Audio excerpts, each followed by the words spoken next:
Iko Nini. So kuna hii news nilicheki na at first niko nafikiria ni fake news and nilienda tu nimeignore cause nilicheki kwa group fulani alafu nikasema nah, this can't happen. So the news was that security detail ya CJ Koome imekuwa withdrawn and pia ikakuwa namba so ilikuwa imeandikwa tu hivyo kwa like a WhatsApp group but then nikaishia kwa Twitter ama X nikabaki nimepata James Smart alikuwa ametweet the same thing. Ilikuwa like an article from Nation Africa. Ilikuwa CJ Koome security detail withdrawn, number of Judiciary Police Unit officers slashed, Apex judge protests, alafu executive interference with the courts in breach of law. So that's what happened and still nikasema nah, that can't happen. Wacha tuende YouTube tubaki tumecheki if this is actually true and this time get another source. So this time nikaenda up nimeamua wacha ni watch Citizen alafu nicheki kila wanasema juu the same case and this makes things very interesting because for a very long time nimekuwa nikisema kuwa the executive imemeza judiciary but saizi nikaa imeamua kuitapika. So tonight the judiciary is accusing the police service of withdrawing Chief Justice Martha Koeme's security detail. In a letter addressed to the Cabinet Secretary, Ministry of Interior, Kipchumba Murkomen, Koome has termed the withdrawal of her security detail as an egregious affront to the principle of separation of powers. Even then, the Chief Justice says that in a letter that the Judiciary Police Unit capacity has also been weakened. The letter further reads that rather than being bolstered to meet the growing demands, its capacity has been diminished by the withdrawal of a significant number of officers.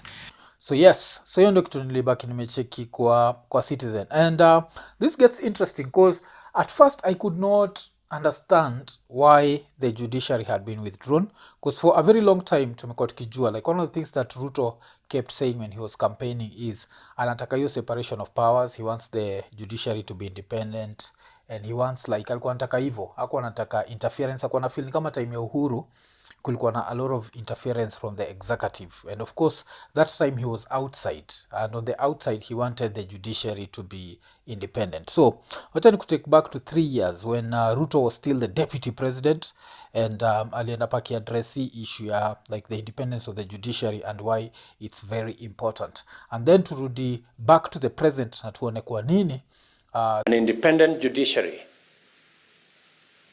is the pillar to the rule of law. We expect that the judiciary will stand up to be counted as an independent institution and not to listen to any lectures from any quarters. It is expected and we have confidence that the men and women in our judiciary have the necessary professionalism and competence to be able to discharge their mandate and their responsibility independently as is required of them by the Constitution. So yes, so this was Ruto.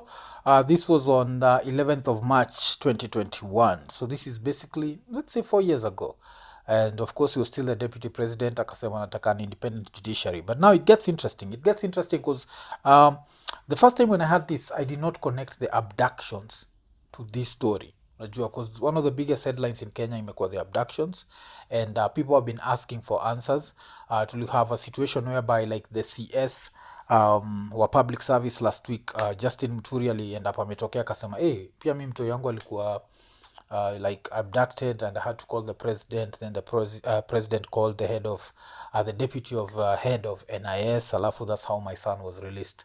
So in the process as we try to get to the root of hizi stories za abductions, kuna vile court ilikuwa imesummon the IG, the Inspector General of Police Kanja na pia DCI Amin. So say of course wakakataa kutokea. So now on Thursday kulikuwa na headline ilikuwa ni Justice Muita rules IG Kanja and DCI Amin were duly served with orders requiring them to appear in court over 3 missing men. Strikes out their application denying service. So of course say wamekuwa wakiambiwa watokee kotini wanalenga, watokee kotini wanalenga. So in the process of course the court wants Kenyans to believe that no one is above the law, but let's be realistic. Tuache kuwa watoto. In Kenya there are people who are above the law. The number one person who's above the law is the president. We always lie to ourselves that he's not, but he is. That's why these presidents break laws left, right and center. Deputy yakuagi above the law. Tukitoka kwa president, the president can allow other people to be above the law. For example, who?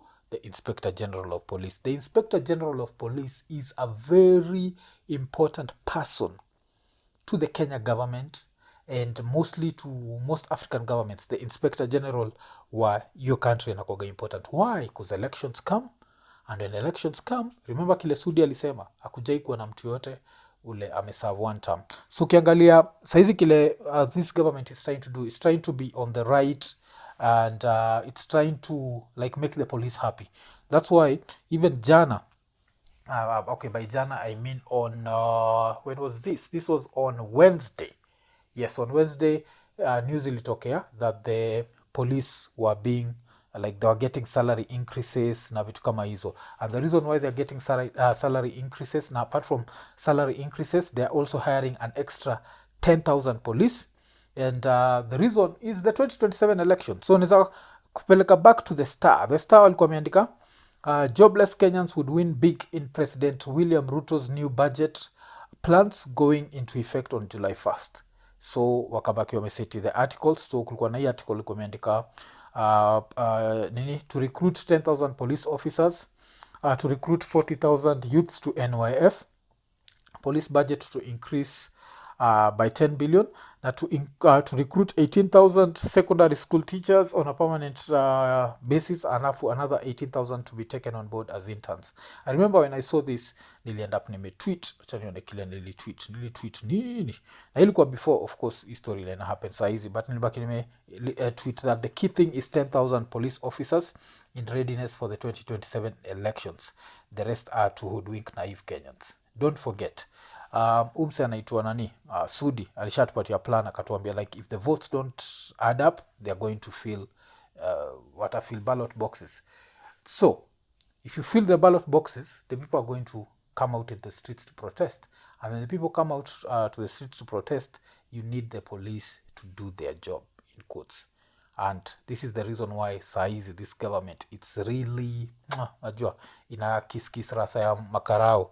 So vile now the IG Kanja na DCI Amin walifosiwa kwenda, now the executive had to think about it and be like, you know what, we need to please the police, we need to maintain Kanja to be above the law and DCI Amin to be above the law. So what are we going to do?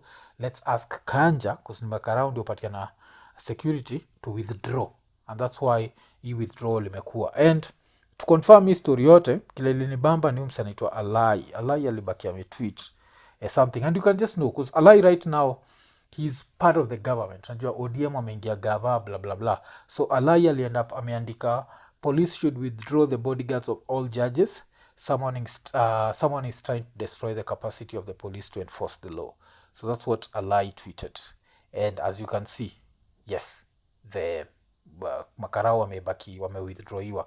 So this is supposed to make the IG the CJ super afraid. But you know, one of the things that tumekuwa tukisikia ni she's incompetent. I don't know how true that is. I've not studied law.